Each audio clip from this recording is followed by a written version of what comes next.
Since the dawn of the internet, data sharing across various mediums has been commonplace in many households around the world. Allowing everybody to become interconnected within a vast sea of endless information was absolutely inconceivable just a few short decades ago, definitely becoming something that we take for granted today, whether we realize it or not. Within this vast sea of surface-level internet content, an underbelly exists that harbors some of the darkest videos, images, posts, stories, and real-life situations that people have documented online. These, for the most part, are largely hidden away from those that refrain from doing a little digging. But luckily for you, tonight we're going to explore 5 of them that I've recently come across. Welcome back to Disturbing Things from Around the Internet. This is a showcase series of various disturbing finds that I've stumbled upon online in the last few months. If you're new, this is part 8, so if you haven't yet, definitely go check out volumes 1 through 7 after this video. With that out of the way, get comfortable because it's time, once again, to dive into 5 more hand-picked and disturbing things from around the internet.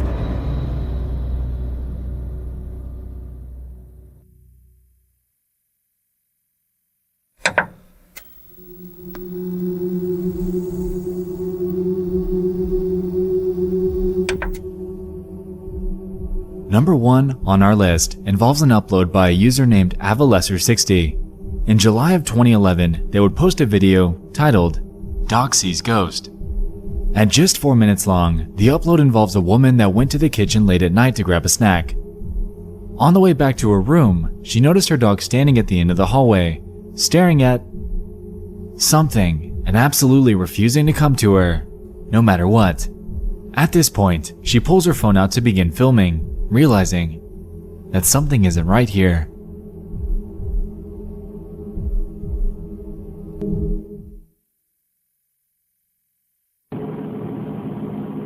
Can you come over here now? Come here, Smooch.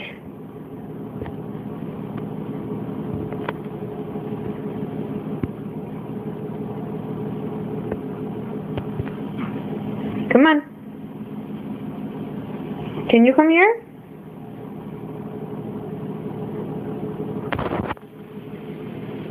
Come here, Smooch.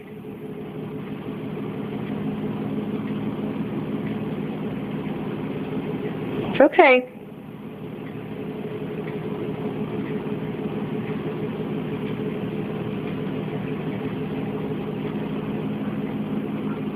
It's okay. Come on. It's okay.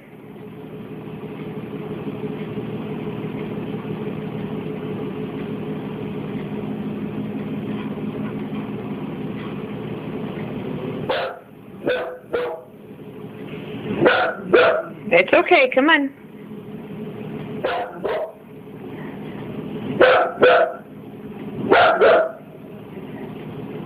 It's okay, come on. Come here, come by mommy. Come on.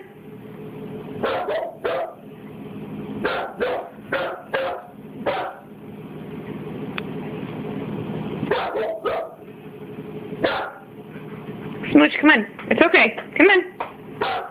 Come on. Come on. Come here. Come here.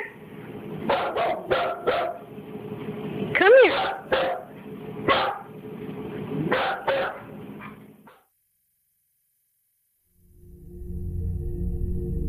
After a couple minutes of this, she eventually begins yelling out, "Leave my dog alone," convinced that she's accompanied by some sort of entity that's preying on her dog.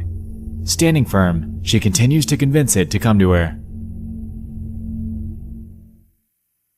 Good. I opened your cabinet for you.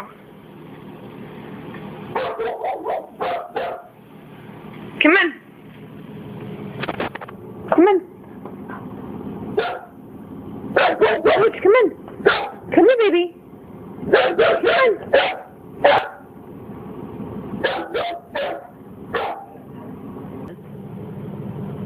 Leave my dog alone. Come on. It's okay. Come on. Come on, Smooch. Come. Come. Come.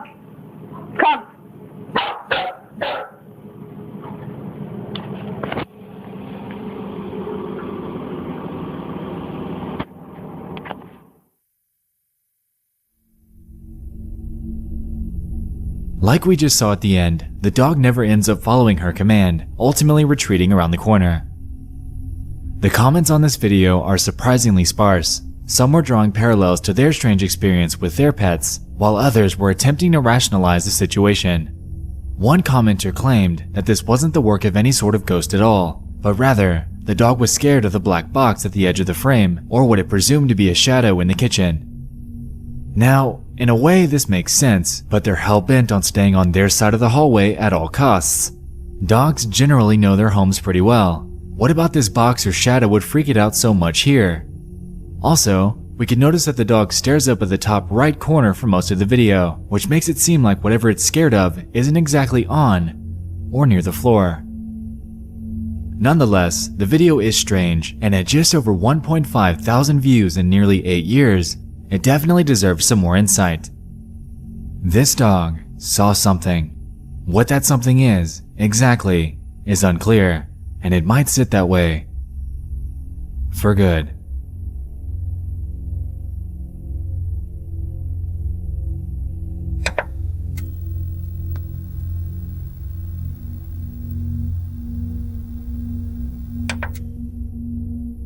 This second entry comes from a YouTube video that gained major traction a couple years ago. Over on the channel by the name of Jitu Kumar, a video was posted on October 1st of 2017, titled, Bital Woman Viral Video. This centers around a mysterious lady from the Bital village and carries with it an insane amount of questions. The video in question is 7 minutes long, and here we can see a shot of a woman in a white robe sitting in a tree. Nothing really all that out of the ordinary. For the next couple minutes, we can see her making her way up to the top, still relatively normal. Perhaps she's doing some sort of show or just enjoys climbing trees. Really, to each their own. The video begins to get strange though when you begin to take a look around the cameraman. Many are filming, which begins to drive home the idea that something just isn't right here. Around the 4-minute mark, something incredibly bizarre happens. She finally makes her way to the top and just stands there, motionless.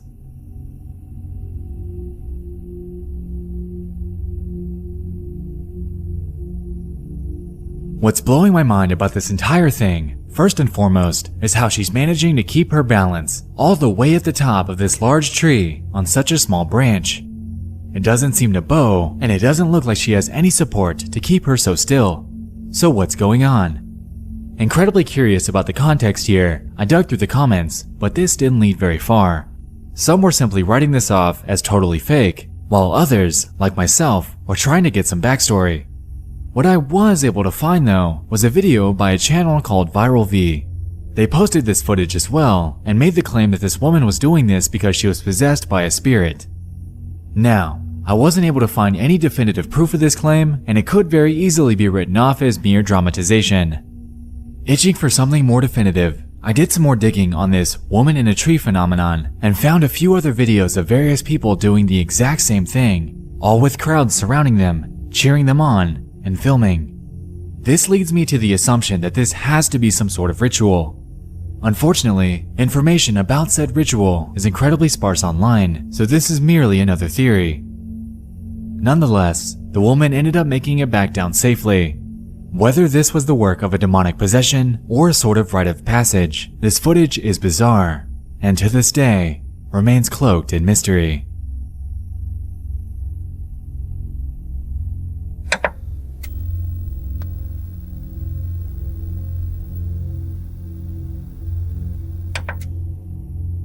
In August of 2013, a Florida man named Derek Medina and his wife Jennifer Alfonso were going about their lives after becoming recently remarried.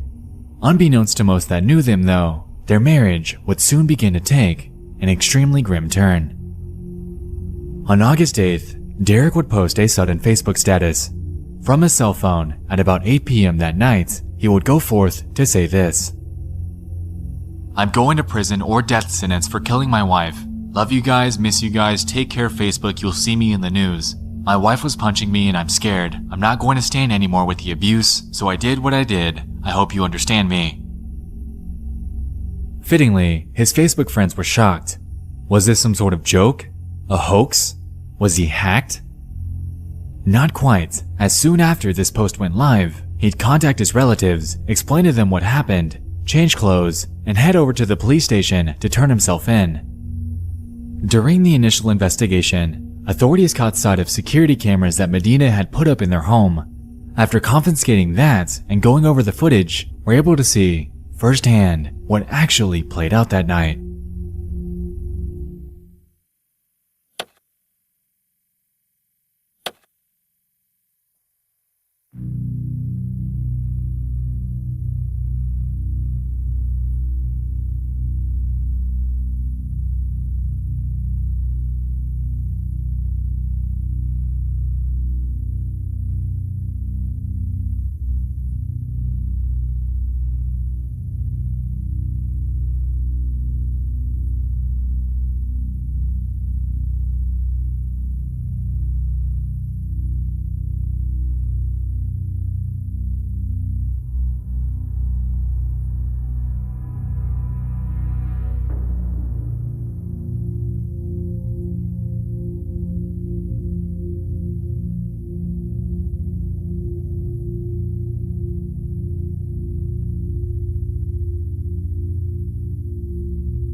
You might notice in that video that after the smoke flies up from the gunshots, he leaves the room before returning to take a second look at her.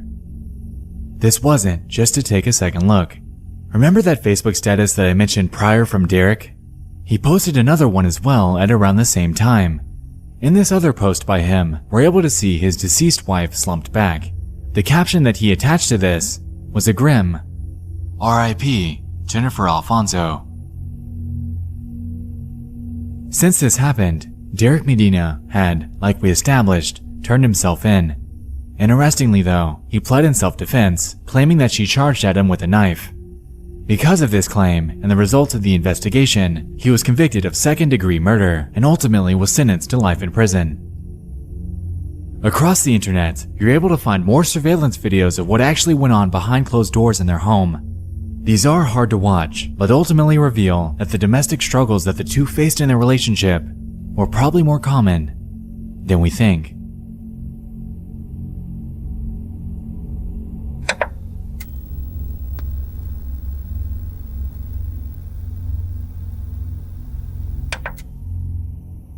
On February 21st, 2018, in a northwest Dallas suburb, 2 house fires would occur in a residential neighborhood. These were later determined to be linked to a natural gas pipeline that runs straight through the community. 2 days later, a third incident would play out just around the corner. On February 23rd, the Rogers family's lives would be forever changed when a natural gas explosion would occur within their home. Ominously, the moments leading up to this were actually documented by their 12-year-old daughter, Michelita. According to the Rogers family, she was recording iPhone videos early that morning for fun, goofing off and sharing her excitement as she got ready for a cheerleading event later that day.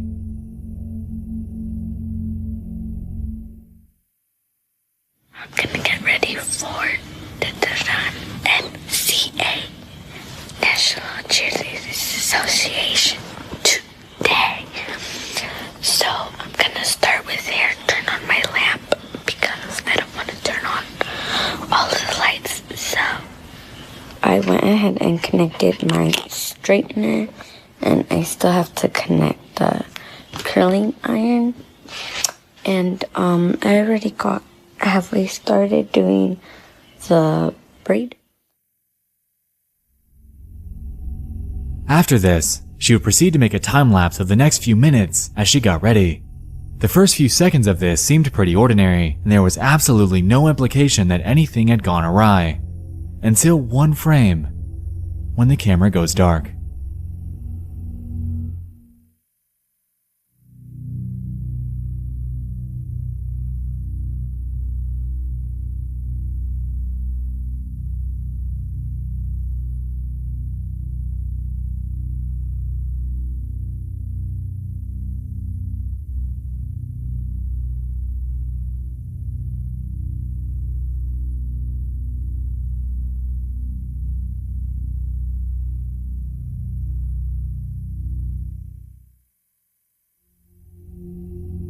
This gas explosion had led to the passing of Michelita and the injury of her parents and brother. According to her mother, who was out of the room, this happened out of nowhere while she was asleep. Once it happened and she came to, her and her husband rushed over to their daughter to find her stuck under dresser drawers. After getting her out, they rushed her outside to firefighters who laid her on the ground, as she, at the time, was still alive. In the moments during this, her mother would whisper to her in Spanish, "Fight like a warrior," confident that she got the message. After being rushed to the hospital, about a half hour later, she was pronounced dead by doctors who claimed that her internal injuries were simply too severe. The explosion had decimated their house, causing the roof to cave in and for it to sit, to this day, in ruin. Since this haunting event, Michelita has become one of 9 people to have died by natural gas leaks in North Texas since 2006. Since this, her mother has spoken out, claiming that it hasn't gotten easier. "Some days, I don't feel the damage in my body. I feel the pain in my heart." A lawsuit was later filed against Atmos Energy, who were in the neighborhood replacing aging steel pipes during the days leading up to and on the date of her passing. Apparently, the neighborhood that they lived in was long neglected by the company, leading to the onslaught of gas-related incidents in the area. While the company has denied the claims, the lawsuit is still pending. The passing of Michelita is undoubtedly something that no family should ever have to endure. She fought like a warrior, but seeing as she was at the very epicenter of this blast, not shielded by any walls or barriers, her life had come to an end in one of the most tragic ways imaginable.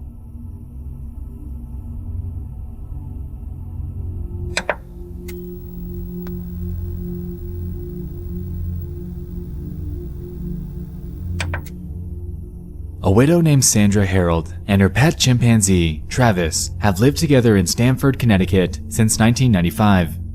Having raised him with her late husband since he was just days old, Sandra often referred to Travis as more of a son than a pet. They'd often bring him along to work and his shopping trips around town, and having been socialized around humans for his entire life, the Harolds maintained a growing trust in what they believed to be his extremely calm and well-trained demeanor. On the night of February 16th, 2009, this notion would be thrown into a tailspin when a friend by the name of Charla Nash would visit them. At around the same time she'd arrived, Travis had gotten a hold of Sandra's car keys and left the house.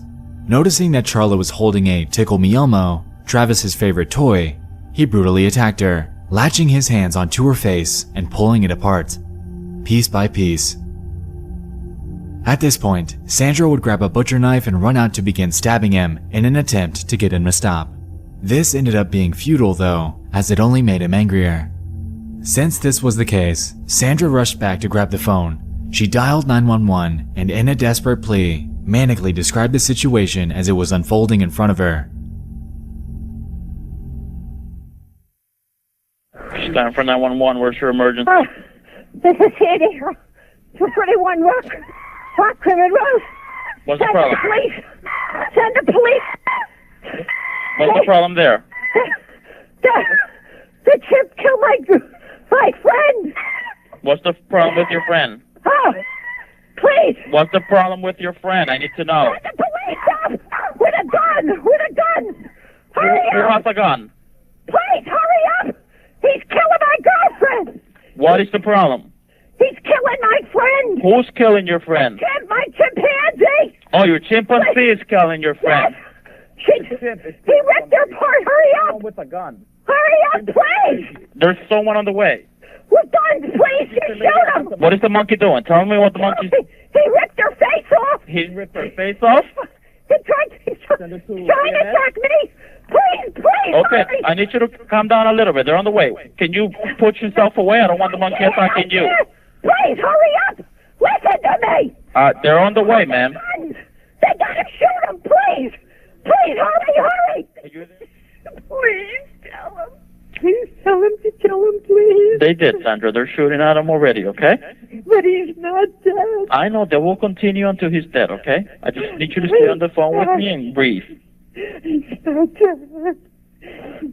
He's not dead. He's not dead. Oh, God.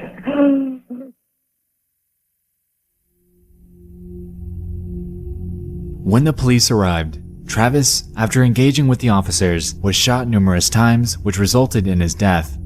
As for Carla, her face was completely ripped off, and she was immediately rushed to the hospital, where she underwent over 7 hours of surgery on her face and hands.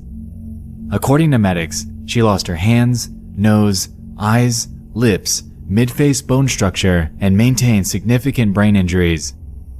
A few weeks later, it was announced that she'd be blind for life. Afterwards, she was offered the opportunity to undergo experimental transplant surgery due to the extreme nature of her injuries, and this seemed to be successful. Until later, when her body began to reject them, resulting in her undergoing even more corrective surgery. According to toxicology reports, shortly before this incident, Travis had been given a mixture of prescribed Xanax and tea in Sandra's attempt at treating his Lyme disease. This is widely believed to be the cause of his manic episode, as the drug causes paranoia and hallucinations in chimpanzees. In 2009, the Nash family would file a $50 million lawsuit against Sandra Harold. A year later though, at age 72, Harold would pass away due to a ruptured aortic aneurysm. Because of this, the Nash family ended up reaching a settlement with Harold's estate, which was valued at about $4 million. Charla Nash is, to this day, still undergoing recovery efforts from the attack. What played out on the night of February 16th, 2009 is incredibly tragic and will undoubtedly remain in the back of her mind for the rest of her life.